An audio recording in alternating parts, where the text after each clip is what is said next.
Hello, everybody. Welcome to another episode of Just Two Dads alongside my co-host and partner, Mr. Sean Francis. I am Brian Altunian, and today is a special episode. I know we say that every week, but today truly is special.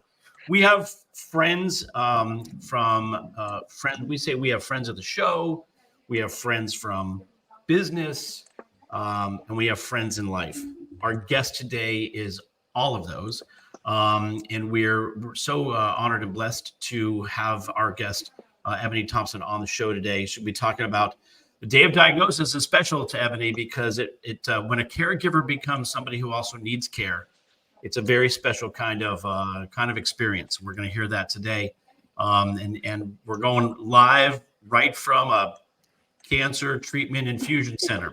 So we're talking to Eboney Thompson here on Just Two Dads.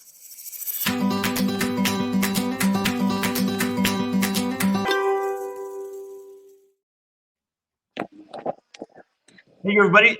Episode number, I want to say now 162. I don't really know how many episodes we've now done, Sean. It's been 160, and I'm just going to keep saying that from now on. So, Sean and I started this about 3.5 years ago as an opportunity. We were having conversations as dads of special needs children, and we've had the pleasure and really the honor of having guests on who have contributed so much to our community. And while we talk about special needs children and things of neurodivergence and that type of thing, the reality is anybody who needs additional care falls into the community. And so we always say eventually you're going to be part of that community as we age and as illness and other things befall us. And so again, today is going to be a really special episode. So before we get into it with our guest, who we love dearly, we just want to thank everybody who's catching us live on Facebook. Thanks. Put some comments if you'd like to, and let us know, as things are going on. And if you want to say hello to Eboney, please do that. If you're catching us after the fact on our YouTube channel, please let us subscribe and, hit the like button there and share the content with friends if it makes a difference for you or for those folks. And if you're catching us on WSTX AM radio down in the U.S. Virgin Islands or on podcast outlets, wherever you are, thanks for making us part of your listening day. We appreciate all of you. If you want to send us a note or a subject matter or questions or follow up or anything, hit us up at wearejusttwodads@gmail.com. That's like all one word. wearejusttwodads@gmail.com. I want to thank Sean Hall out in Hawaii, who kind of keeps us our graphics together and helps us get the show off the ground and keep us on track. Thank you, Sean. And then our sponsor, Billy Footwear. It's Billy Footwear who does adaptive footwear. Great story, great supporter of our show. So please go to Billy Footwear. Check out the story of Billy Price, the founder. It's a fascinating story. And if you use the link, which we will put in the show notes, you'll get 10% off. So thank you, guys. I think I covered all the thank yous. Yeah, Sean, we covered all the thank yous.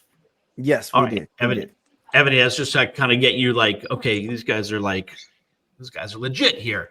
I'm going to throw it over to Sean to say hello to Sean, and then we're going to start the conversation with you, Eboney. And this is a special story, folks. So we're, again, honored to be here. So before we get into that, Sean, you good, bud? You feeling all right? I can see you're working the controls in the background. Feeling good? I'm good. I'm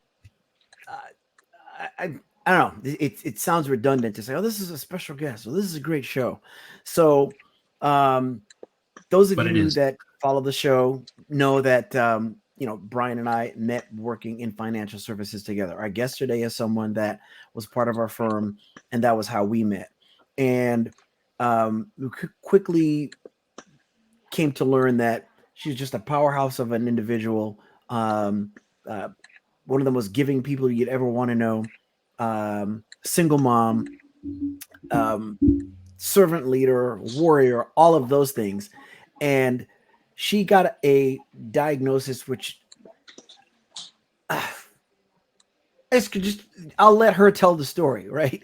Because we're going to talk about who she is, who she was before that, who she is now, because that always determines how you deal with a diagnosis. And it's one thing to have a diagnosis of, the autism or any kind of neurodivergent or condition, situation, or disability for a loved one. But as a parent, being a caregiver, becoming someone who has a diagnosis of their own and therefore needs care.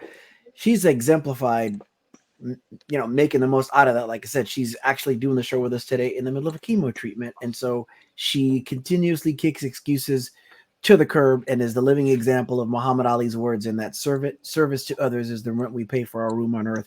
Please welcome to the show none other than Eboney Thompson. Eboney, welcome to Just Two Dads. Guys. Hey, how are you?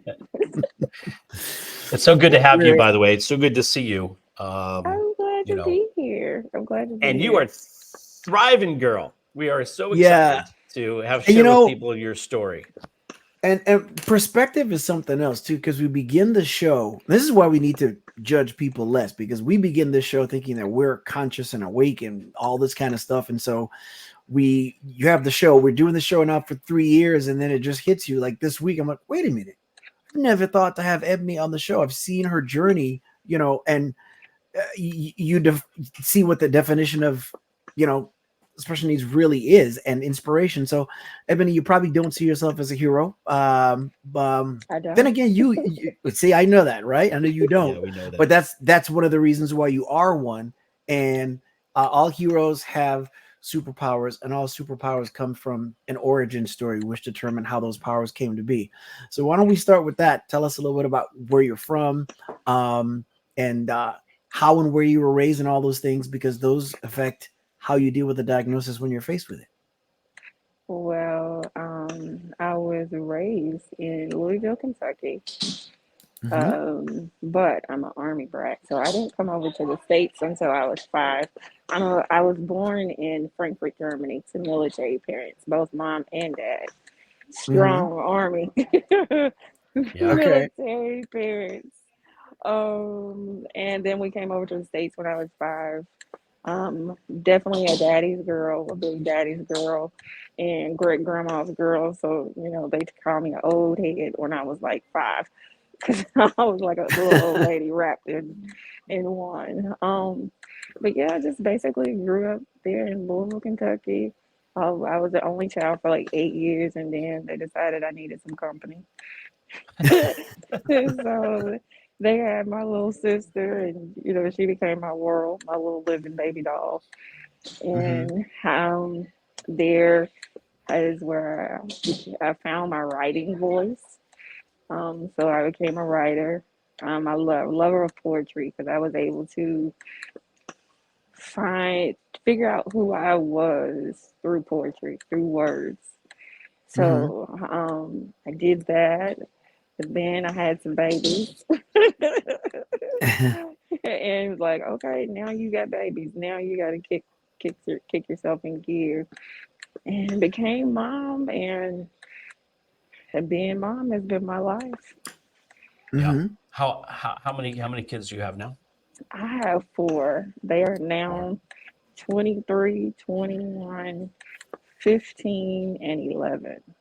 It is amazing, because I remember when they were little. It's like, knee high to grass. The little one was little. She was like 6. Right. Holy cow! Absolutely amazing. Wow. Yeah. Amazing. So did you end up going to college after high school? How did you? I went to college. Okay. So I went to college, but while I was actually there on a pre-med scholarship. The first college I went to, super smart kid. I wanted to be a doctor. I always knew I wanted to give back to the world in some form of fashion. And I was like, well, you know what? I had like this whole lineup. I was like, I'm gonna go to school. I'm gonna be a medical. I was gonna be a pediatrician and an obstetrician. I wanted to make sure that I was able to be there to take care of the babies. Then when they came into the world, take care of the babies a little more. And so, but then I had a baby. So that kind of put a pause in it. Then I had another baby. That put an extra pause. But I did go back to school. And I was working. So with the first 2, I was a working single mom that went to school, and I worked my way through college until I finished. Because I was like, I started it, I planned on finish it.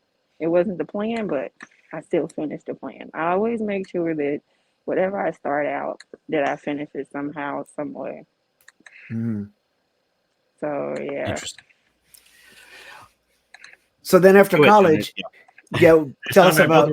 We're gonna jump in and ask questions. Yeah, tell us about both your stepping into the workforce and then your journey from Louisville to California. So I was, for 10 years, I actually was a director at a child care center. And I had a child care center for a little while. I always loved kids. I'm like mom to everybody. But child care wasn't really paying what it needed to take care of our household. So I ended up working for an insurance company. But then I lived in Atlanta for 2 years. And then I came back to Kentucky to help take care of my great grandmother who had got sick. And so I was like, okay. But I knew Louisville wasn't the place for me. That wasn't my final be all end all. So if you follow my journey, you know I'm a very spiritual person. I believe in prayer and looking for signs from God. And I had prayed. I was like, God, if Louisville's not my final place, I'll go wherever you send me. So I'm thinking he's gonna send me back to Atlanta. I was thinking I'm going to like North Carolina. Like I'm looking at jobs, and technology being what it is. okay, there you sorry. There you go. That's okay. But we had a bit of a tragedy in our family. My 4-year-old nephew unfortunately passed away at the hands of gun violence. Oh my gosh. And so it took a toll on me because one, that's my nephew and he was like my child. And so I was like, I just got to get away. So after everything was over, I was like, I'm just going to get away for a couple of days. Let me see where I can go. And I had never been to California, ever. So I booked a ticket. I booked a ticket for the weekend. And I got on the plane. And when it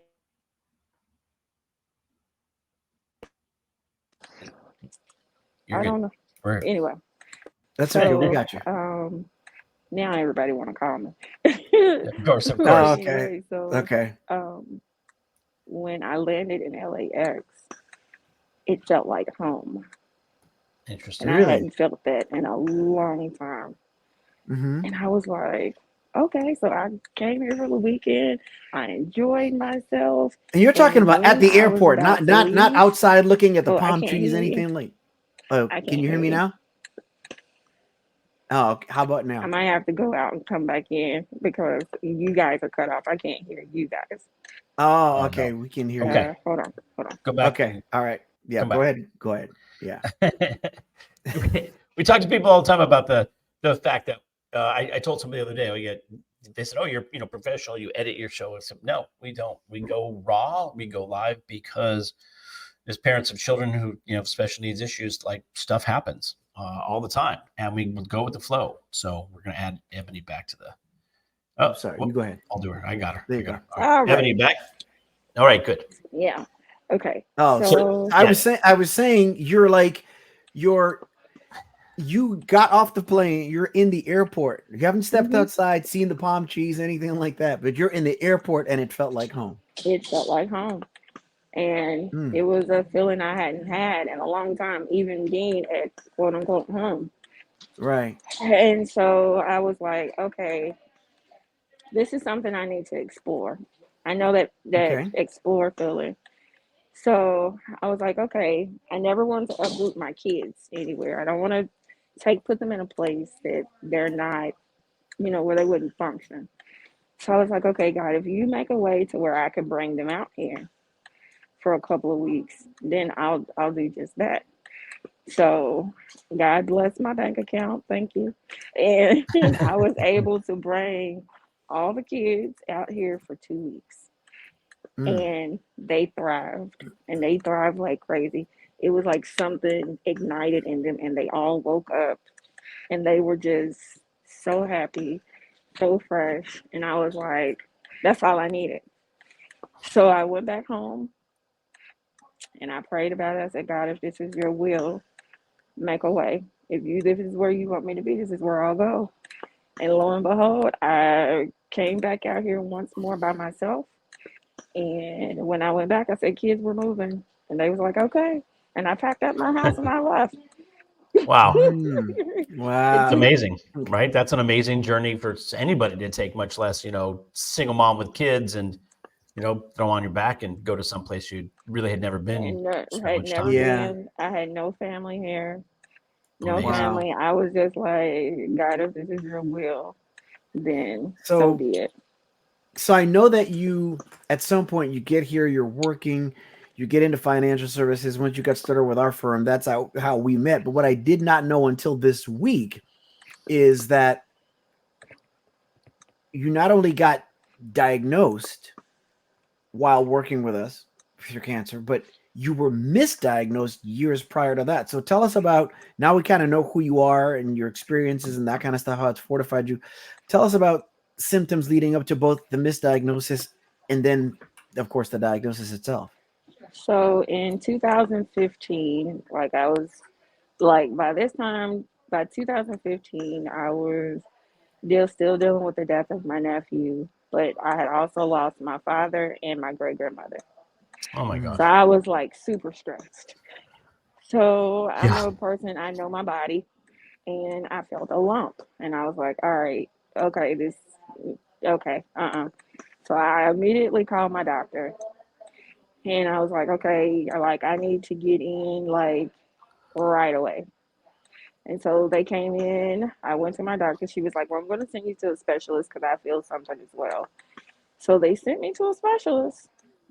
And basically, what they told me, because I was young and I was a young Black woman, I had nothing to worry about. And so it's just like, okay, well, you're the doctor, so okay, why shouldn't I trust you? Hindsight 2020, now knowing not only are Black women diagnosed, but that we're diagnosed at a later stages, at a more higher rate at a later stage.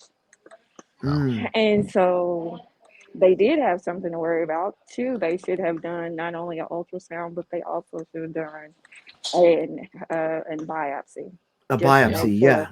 And they did none of that. They basically was like, you're good, go home. So that's what I did. This was about 2015. This was in 2015. So we're not talking about like the 1960s. That's what's crazy about this, right? We're talking about and the like specialist. Recently. The specialist you went to see, was that an oncologist? Yeah, it was a breast cancer center. Wow. Incredible. So there's something that I have a cousin that's a doctor in Orlando, and his area of expertise or his title is making sure of that there's equity and equality in care. And it's when people hear that, they may think of some evil plan by the man to make sure that a group of people don't get served, and that's not what it has anything to do with at all. And this is why we feel as passionately as we do about financial literacy and education too, because if you give an example where you take person A that gets in a car, goes to a doctor, gets examined, gets a prescription, goes to a drive-through at the pharmacy, gets their medication, and they heal. You have someone else that catches a bus to go to the hospital, get diagnosed, catch the bus to go to the pharmacy, get the bill for the prescription, have to choose between that and eating, and maybe they can't do that. And they're just, there's great disparities that take place in our healthcare system. Not to mention, which we'll continue to touch on, is self-sufficiency and being able to know that no matter what title a doctor or whoever has, at the end of the day, it's our health, and we as individuals need to be responsible for that. Exactly. Yeah. So please continue. So that's 2015. They said, fine, go home. 2015, fine, go home. So like I'm out here and I'm living my best life. And next thing you know, I was like having shortness of breath. I noticed that like I walked a lot. Ate fairly well. Like I don't eat like beef. I don't eat a lot of stuff like out of the norm. Fairly healthy eater as well. And so I noticed that like me walking, I can't walk as far a distance as I normally walk, or I can't do like certain stuff. And I'm like, yeah, this isn't me. But let me press on. I'll be fine. Well, I went to the immediate care one day and they was like, oh, it's adult onset asthma, is what they told me. Okay. So I'm just like, okay, well, maybe that's where the shortness of breath is coming from. So they give me albuterol, the whole nine, and but I noticed that it kept going on. And so then on December 28th, I know in the back of my hand. Me and the kids were at home. We were cleaning up, taking down the Christmas tree, cleaning up from Christmas. And I walked probably 3 feet to my bathroom and was out of breath like I had ran 10 miles. So Wow. much so that I couldn't catch my breath. And I was like, in that moment, I knew I had to get to the hospital. Like, Because you got to there be was scared. no, but the thing is, I didn't have time to be scared. I thought, even though I was frightened on the inside, I couldn't show that to my kids. That was the whole thing Mm, Yeah. because if I freak out, they're gonna freak out. So I yeah. clapped my hands really hard until they heard me, and they came in and I whispered, call a friend, and they were um, calling me, and they were going to be they called they called the friend, Mm-hmm. and it's when once they called the friend, they rushed me to the emergency room, and the people in the emergency room thought it was RSV. Oh, interesting. Just And for so, anybody, but and Ebony, while you were go ahead. going, we can hesitate there for a second if you want to get Hmm. situated in your room. And for anybody who's Okay. catching us, after the after the start of the show, Ebony's in a cancer treatment center, about to get an infusion for breast cancer, and so she's been moved from the waiting room to an actual private room, so she's getting situated. So just going to give her a chance to do that. Sit. There we go. And then the misdiagnosis was RSV. What is that again? I've known of it RSV recently. is that For listeners. respiratory Respiratory. issue. Okay, so they said that's what they thought it was, early onset RSV, but Well, initially early onset asthma, which then they asthma, now right? diagnosed her as RSV, which is a different Yeah, respiratory illness. altogether, yeah.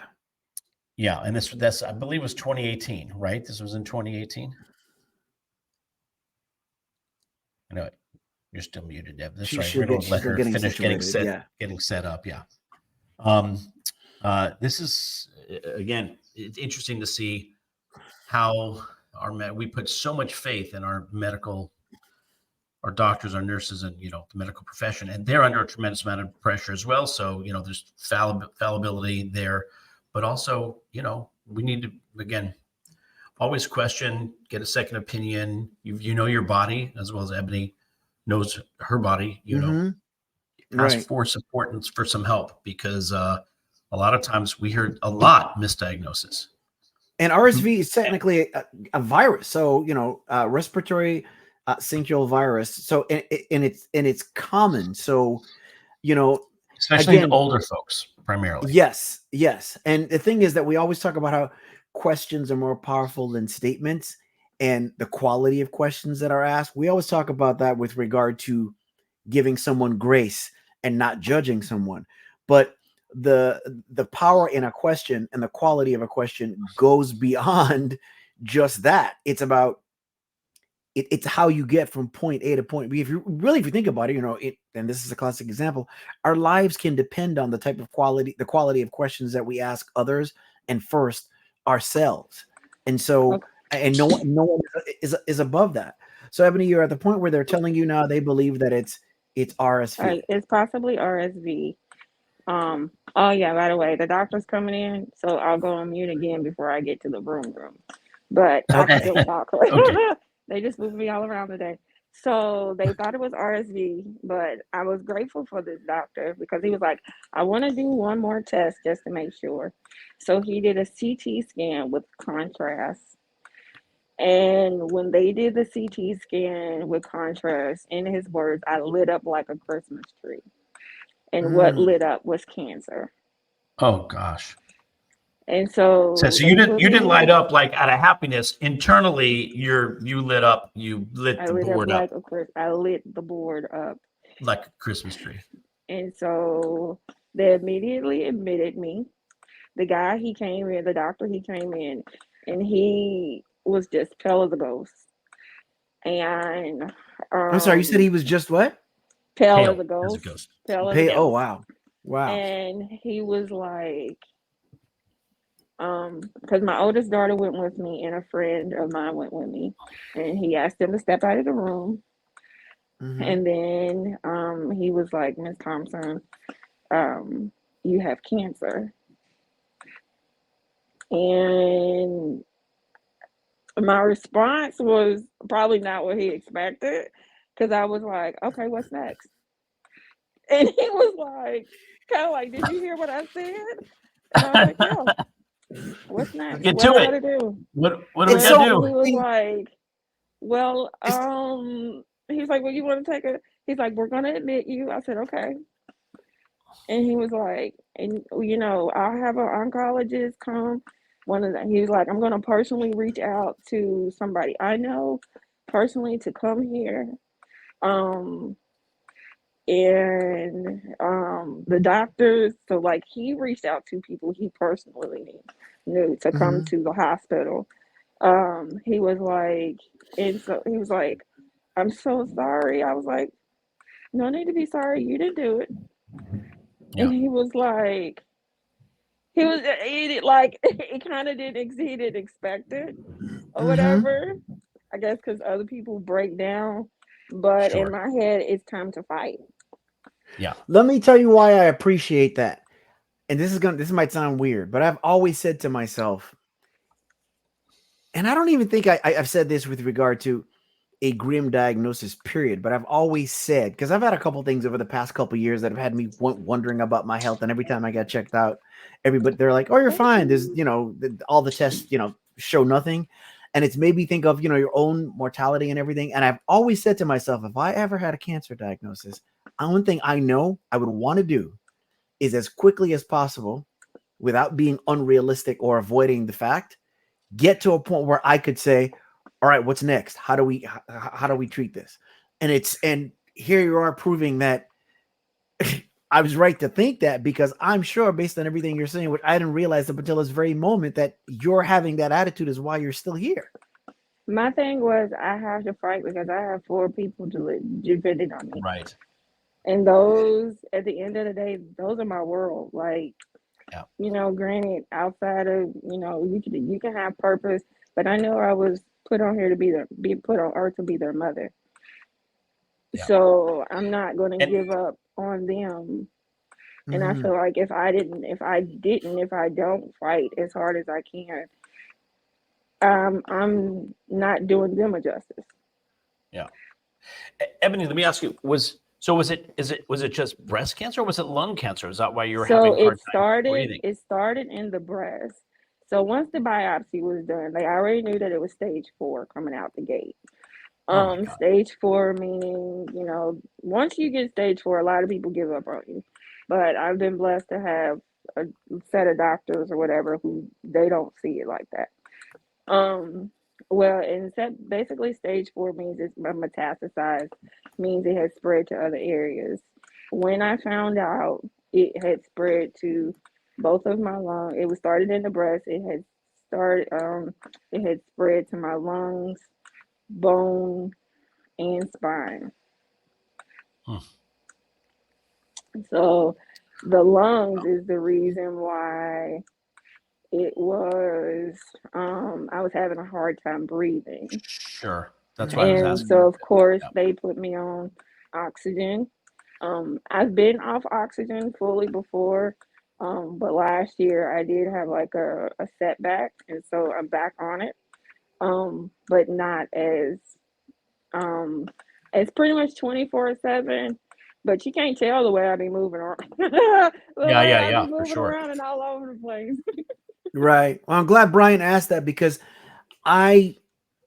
for a while there, and you correct me if I'm wrong, when you and I would talk, I was only uplifting you in any attempt, or thank you for uplifting me right? Yeah. I never came right out and asked you anything. And for a while, you would say the situation, the incident, you wouldn't even use the word cancer. So I wasn't one. So I resisted my urge to ask you what kind it was, because I thought it might have been breast cancer, but then which is what I think, I had been acknowledged or heard, but yet I always knew that you were on oxygen and you talked about your lung situation. So I didn't even know up until you just answered Brian that that's exactly the path that took place. And I know you're going to tell me I don't have to be or whatever, but I'm touched. I'm a little emotional, but I feel a little angry too. just to be real and honest. And then I'm in awe because I already know you're going to tell me not to be angry. Yeah.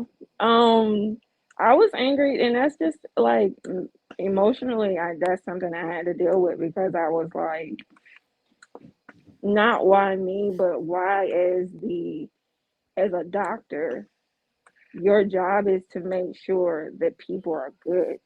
You know what I'm saying? Why didn't you take the extra step? It shouldn't matter what I look like or how young I am, because I was under 40. I was the first one in my family to have it, like all of that kind of stuff.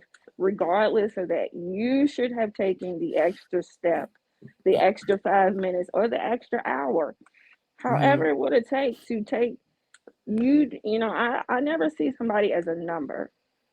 And it makes me mad when there's doctors that see patients as numbers, or their next Ferrari, or their next Mercedes, or their next vacation home, but not see them as a person. And I'm like, here I am, I'm a mom. Like, I have people depending on me, and you didn't take that extra step of making sure that I was okay. We could get into a whole discussion about the issues with healthcare in this, in this country. We don't want to necessarily go into that, but just because it doesn't work for the average American family. It's wrought with it's flawed. So many issues. Yeah. So and this is a perfect example of just really a horrific situation that could have been resolved, or at least addressed earlier. But Eboney, the thing that we love about you, and the thing that's always been inspiring about you, is even since that beginning, that the anger that I need to be here for my kids, I need to do all this stuff. And we love, we talk to people on this, on our podcast, about people who take an adversity or take a situation and a diagnosis and turn it around and do something with it. You've done something. Like, you're now, like, you didn't let this stop you. So talk about this transition of, like, this is now just a thing that you deal with, even though, it takes over parts of your life, but this is something that you deal with, and you have committed to doing other great things. So can we talk about how you then transitioned into making something more of and with the book, did the book come as a result? That the book came as a result, because I was hoping that in my truth and in my honesty that it would help someone else. And I wanted to, so the name of the book is The Hustle Journey, and it walks you through the first 8 months of me being diagnosed, and how that has played out. And so with the book, it not only gives you insight of what I go through, but it helps other people who aren't dealing with it, kind of helps you what a cancer patient may walk through and what they go through, because I purposely didn't have it edited, because I wanted people to walk through what chemo brain felt like. And what chemo brain is basically brain fog, short-term memory. And like, sometimes I could be in the middle of a sentence. She's doing it through her phone. She probably got a phone call. Can you guys hear me? There you go. Okay. Yeah, we got you. Okay, so now I can't hear you guys, so I'm gonna go out and go back in. I'm gonna try to silence everybody else, because I apologize. They want to call me. Right. Hold on, guys. No problem. The book is available on Amazon, and we have the link. up on the screen right now. And Ebony's going to talk about it. Yeah. Go ahead. Go ahead. What were you going to say? It's called The Hustle Journey. You can't really see it in the Amazon link, but it's called The Hustle Journey. So that's you can find it on Amazon if you go into our notes. If you go into our notes, you'll look under Eboney Thompson, author. And then what she did is she self-published the book also. So when you think about that too, people that are sitting up, quote unquote, healthy with no issue, and I have this I want to accomplish, I have that I want to accomplish.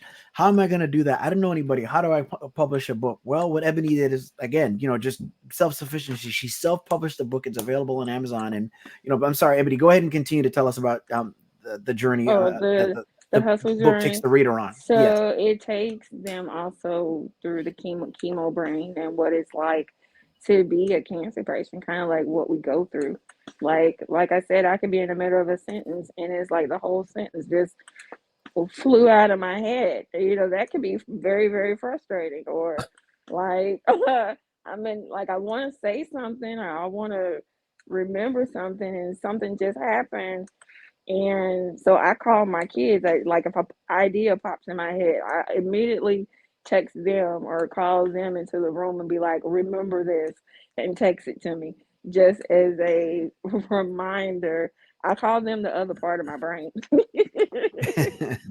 But the hustle journey takes you through the first couple months of for me finding out to my first time during chemo, the hospital stay, like a lot of stuff that probably shouldn't happen within the first couple of months. It did. Anything that probably could have went wrong, it did, but I'm still here. Is there any of that? Remember we said before on the show, we always go as shallow or as deep as one wishes to go. Is there any of those things that went wrong within the first couple of months that you might be willing to share in addition to the good that you got out of it? Yeah, well, one of the things was my apartment, they wanted to up my lease really, hold on guys. Y'all talk. I'm going to speak to my doctor. You got it. Okay, you got do it. your thing. You got it. Not a problem. Do your thing. And one thing I want to do, we're not getting paid for this. He's not part of the show whatsoever. But just the concept alone, Tony Robbins has a book called Life Force, which it's one of the books that I'm reading.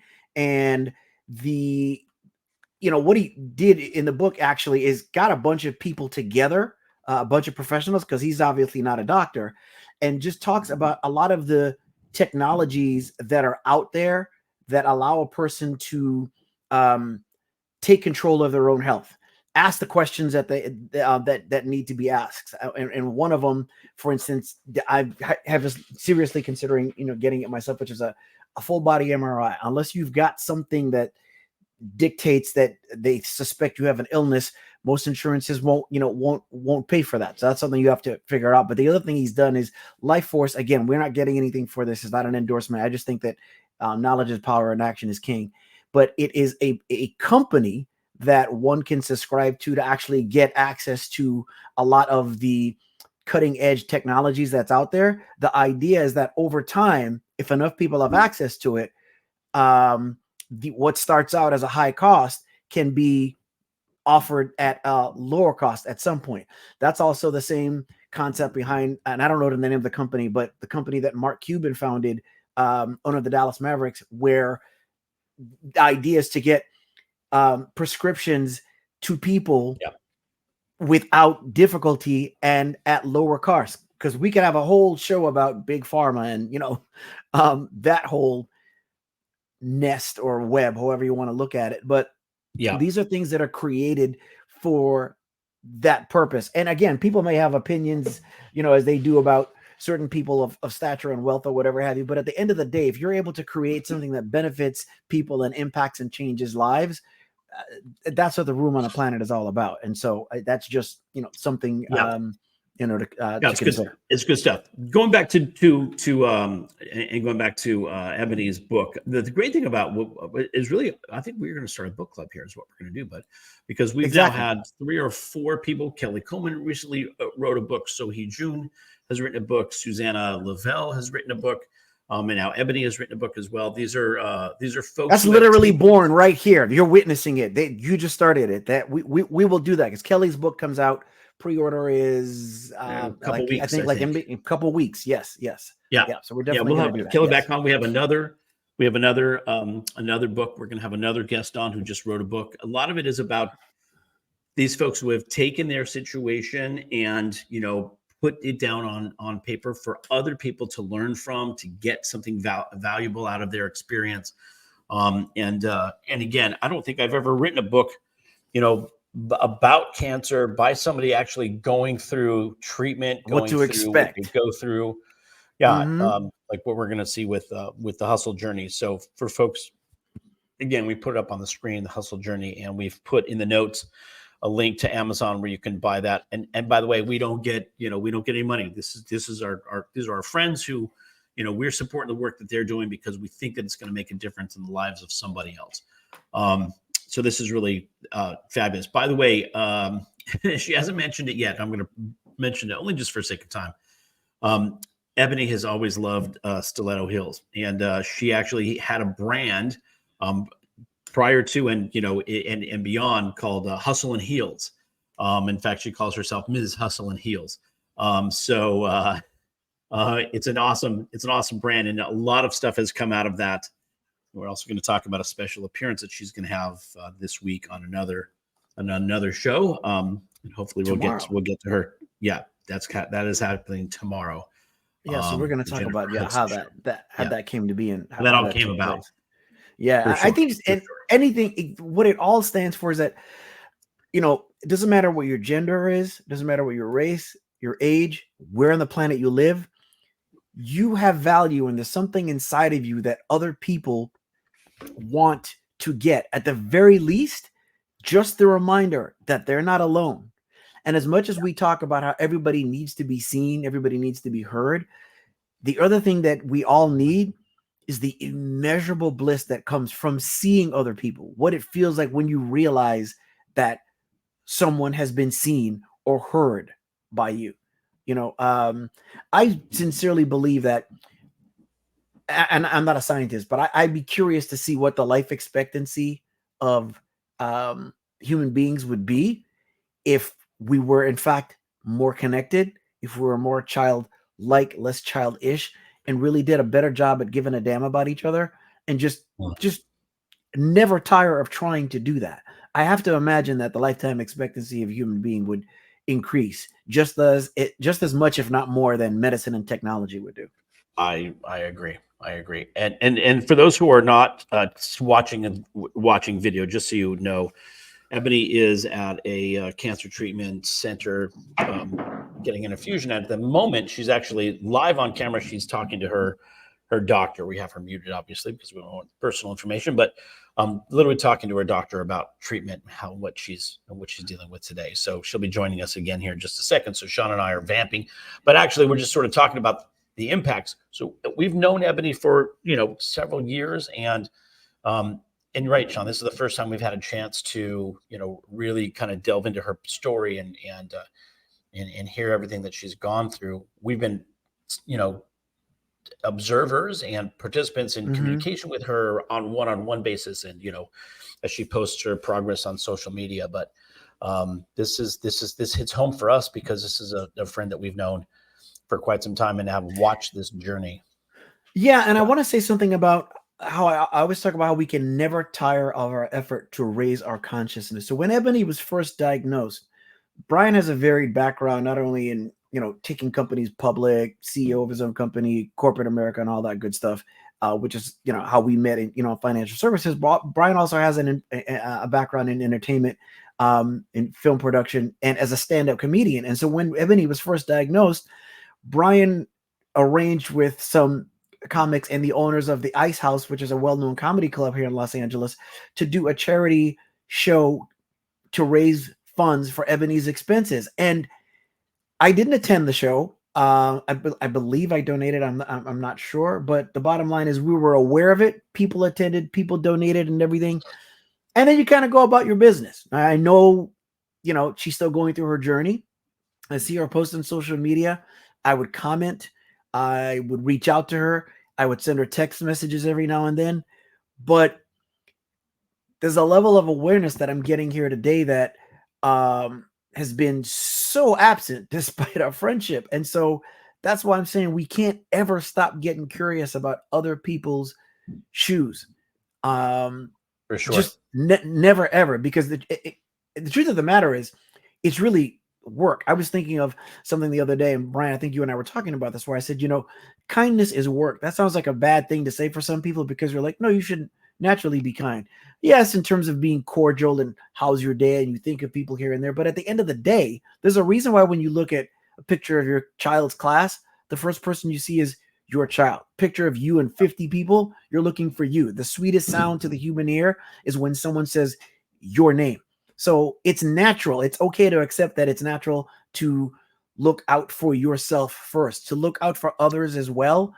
That takes a constant work and raising of the consciousness. That's not something that comes naturally. For sure. No, I agree. And by the way, on that comedy show, we had primarily women comedians. We had one other male comedian. I'm still in communication with many of those folks, and we do a lot of, communicate on social media. And not that long ago, our headliner for that event, Gayla Johnson, asked about Eboney, how Eboney was doing. So it's nice to see that it had a lingering effect on them. Ralphie Mays, a comedian who passed away, his wife Lana Turner was on that event, and has asked us in the past as well. So it's nice to see the impact. They were very moved by the support that we got for that event and for Eboney. So yeah. And then to Eboney's credit, I have to say, this is where I'm talking about raising your consciousness. When it dawned on me that, wait a minute, why have we not had Eboney on the show? It dawned on me yesterday. And so I reached out to her to just say, is there any chance that you're available tomorrow to be on the show? And so, and her response is, yeah, I have chemo, but I can do that. It's like, wait, hold on a second. Hold on. She said, yeah, I work in the morning and then I have a break where I'm on chemo, but during my chemo, I can do the show. I was like, are you sure? And she was like, yeah, it's like second nature now. Don't even worry about it. And I didn't tell her this, but what I took away from that is some inner inventory. I started looking at, okay, what kind of things or excuses am I feeding? What kind of excuses am I fattening up? Because I should, my excuses are not in good shape. My excuses are overweight and heavy because I feed them on a constant basis. And then when I saw what, just her response, she kicks them to the curb on a daily basis. So yeah. You okay there, Eboney? Yeah, I got a hot flash, but I'm good. Oh yeah, on top of everything else, there's that. Beautiful. Love it. So for those that aren't watching this show, if you're just listening on platforms, you're not seeing the video. She was on mute, but was fanning her face, and I was thinking, is she crying? Did it get warm in there? I don't know what happened. She's like, yeah, I got a hot flash, but I'm good. It's okay. I come prepared. I love it. That's funny. Men do not have to worry about that, fortunately or unfortunately. Oh, please be glad. No. Yeah, it's definitely all-consuming. So where were we at before you began infusion? Oh yeah, she's got one more thing. She's so just so for everybody to know, Eboney is at the moment getting a chemotherapy treatment. We're in. This is why we do the show live. It's why we do the show unedited. This is life. This is real life. And it wasn't like I said, it wasn't our idea. Oh, when are you having a treatment? Let's see if we can do the show then. That's not how this came about. This was weird to the show at this time. And she was like, that's perfect. I'm having chemo at that time. So Eboney, it's so gracious of you to share with us and your story while you're going through what you're going through. And, we're honored to be part of this, this conversation with you. Thank you. Thank you. And by the way, and we're getting close to the end of the hour. I'm okay if we go a little bit long. Sean, are you okay if we go a little bit long?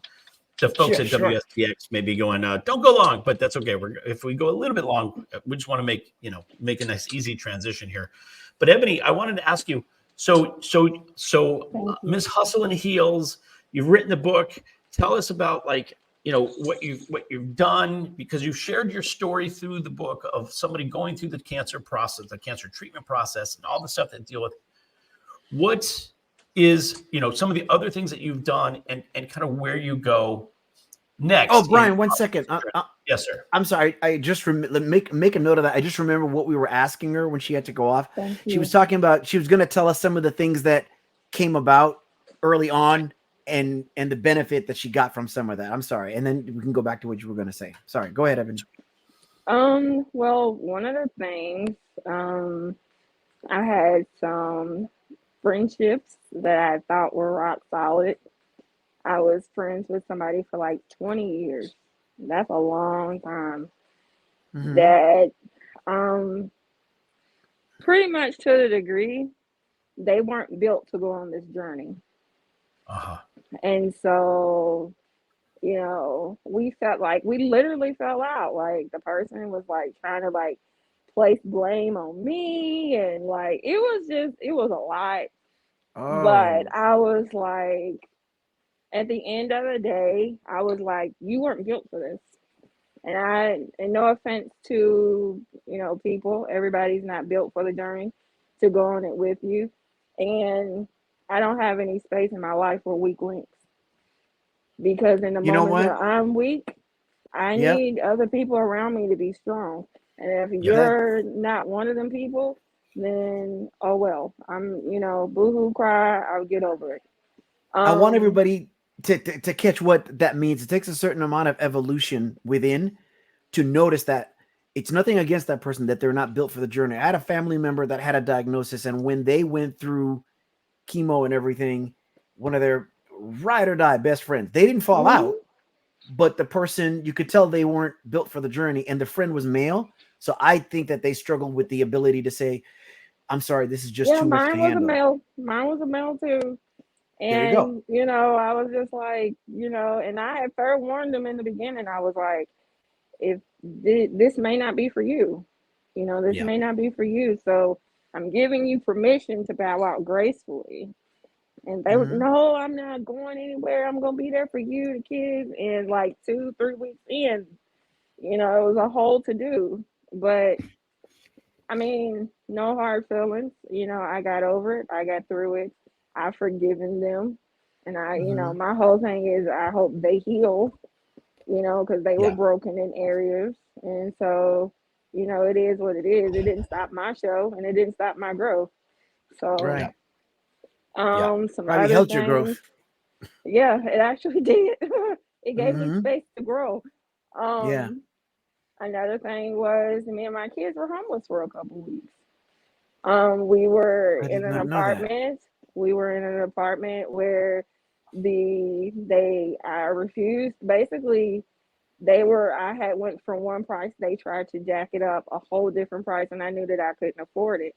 And they had mold in the apartment, and I'm on oxygen 24/7. And when I asked them about it, they tried to paint over the mold. My dad was in the mold business pretty much. So I knew all about it, and I knew what you're not supposed to do. And so when I called them out of it, sometimes when you call people out on it, they think, oh, well, we'll fix you. So me and my kids stayed in a hotel for like 6 weeks until I got into another apartment.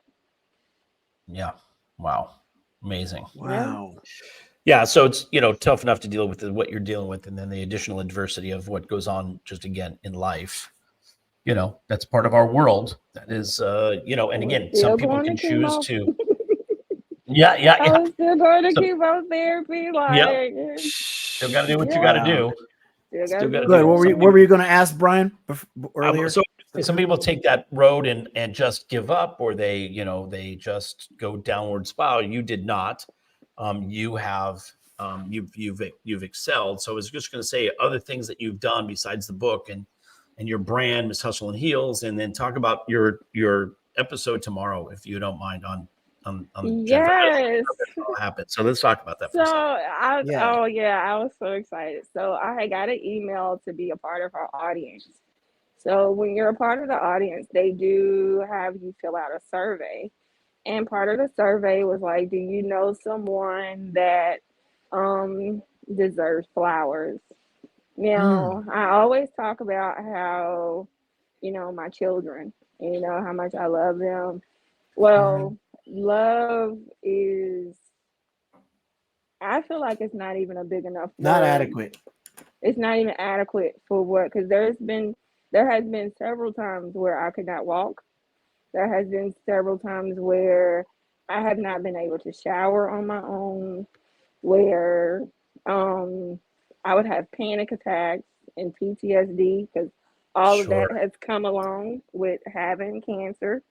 It's some stuff I didn't have done before, and my kids were right there, like giving me showers, helping me take a bath, helping me put on my clothes, helping me take, like just do so much. And like I never have to go to a chemo appointment by myself because like even now one of my kids are with me. And they Amazing. take turns. And I've seen children like leave. I've seen it even just as of recently. They drop mom off and go on about their business. And my kids won't even, if I'm going out the house, they're just like, where you go by yourself? So like there's no amount of thank yous that I can give them. So the two of the four, which was my two oldest daughters, were able to go on the show with me. And I was like, what better way to say thank you than Jennifer giving them flowers? And they love the story. They love the story. And so they reached out to me and was like, we loved your story. It's very touching. So I was able to do a video and send pictures in of the girls and me and the girls. One of the pictures you'll see is when my oldest daughter, the second time I went through chemo and my hair came out and came out again. She completely shaved her head so that I wouldn't have to go through it by myself again. Wow. And so it's a picture of me and her slick ball together. and so Jennifer gave them flowers, and like actually Jennifer Hudson actually walked up on stage and gave them flowers, and she was just like, thank you for taking care of your mom, and it was just really sweet. It was really sweet. That's very sweet. Fantastic. That's Can't fantastic. wait to see that. That's amazing. And so again, we're getting kind of close to the end of our time. We'll go a few minutes over that. That's okay. But tell us what you're kind of what you're doing now. Do you have another book that you're working on, or what are you like? Tell us how you're taking this out there into the world. I stay busy. I had just joined. So I'm an advocate for a couple of different people. So they have me speaking at different places. Actually, next month I'll be in Vegas for a couple of days speaking. But also there is I just signed up and am advocate with Susan G. Coleman, and it's actually I was going to ask you about the congressional. So now I'll be able to go to Congress and speak to them about equality stuff, like everything that goes on with the breast cancer community and how different laws and everything actually affect us, and not only tell my story, but be able to tell the stories of others, put a face to a lot of stuff that they don't get to see a face to. So I get to do that. I'm part of that. And then on my own, I have a show slash podcast or whatever. It's called My Pynk Healz. and and with that, it shows like my walk through this. I talk about different topics that affect me and the community, and how Pynk, aka breast cancer, has actually helped me heal. It's crazy to say, but it actually helped me heal in other ways. So I talk about that, and then we're coming on the finalization of the my Pynk Healz um, foundation. And so, with that, we will be raising money to help single mothers who are going through breast cancer and who are in active treatment so that they can help, be sustainability. I mean, if we can give them a little bit, because a little bit can go a long way. So, helping, other single moms with children. Yeah. And, the bigger picture is one day I want to have a scholarship for the children, to be able to give a scholarship to the children as they go off to college, to be able to help them in some form or fashion. So, yeah, and then I have a book coming out, If These Pynk Healz Could Talk. And that's basically talking about it's the mental health part of going through breast cancer, because a lot of people see the physical, but you don't see the mental that we actually deal with. And sometimes the mental can be worse than the physical at times. I bet. Going through that. I bet.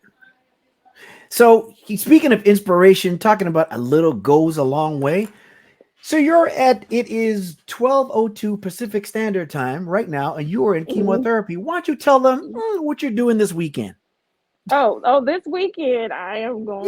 This weekend. San Francisco. I'll be in San Francisco because my oldest daughter is she's a step team coach, and she's one of the assistant coaches in. Hold on, guys. Hold on, real quick. Take your time. She's a what coach? Step team. So it's like a drill team, sort of. Okay. Oh, step team. Yeah. Like fraternities have. Yeah. Gotcha.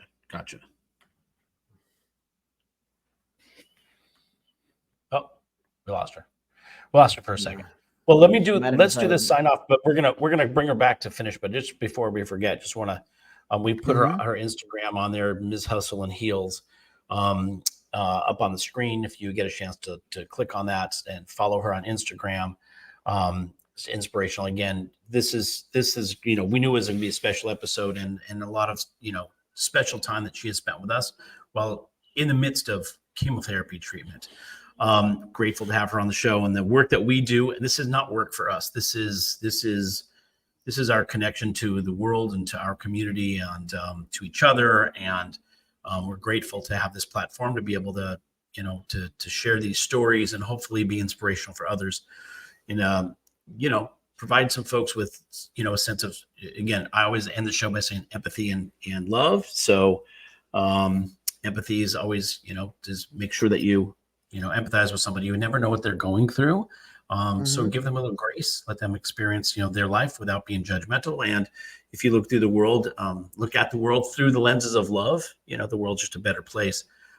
Folks like Eboney who have, given so much of herself by using her experience and the adversity and everything that she's been dealing with to share with others in order to give them to give others hope and inspiration. It's always incredibly valuable. She's coming back on here. While we're doing this, we'll talk a little bit about the den. Sean, you can mention that. I'll see if I can bring Eboney back on. Yeah, we have a men's group. Brian and I, realize that men always are not encouraged to be upfront with emotions. Men don't always get the benefit of being vulnerable in terms of how society says we should and should not be. And then when you're a parent or caregiver to one with special needs, whether it's someone that's elderly, a child with a diagnosis, that becomes the fortress is twice as strong, the wall that's up, so to speak. So we created the Den, which is just a men's group. We meet every other Sunday on Zoom. So it's virtual. And we have there's a link that you can for a Google form where you can fill it out to submit, share with anyone that you think might be in need of something like that. And then you can also inquire about the Den just by emailing us at wearejust2dads@gmail.com.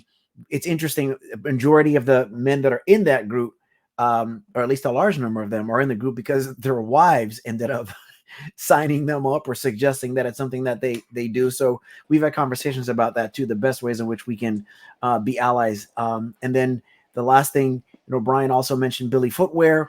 They're a fantastic company that makes adaptive footwear. You can use the link to get 10% off of your purchase, and that includes when they may be having a sale as well. And then the other thing is, questions are more powerful than statements.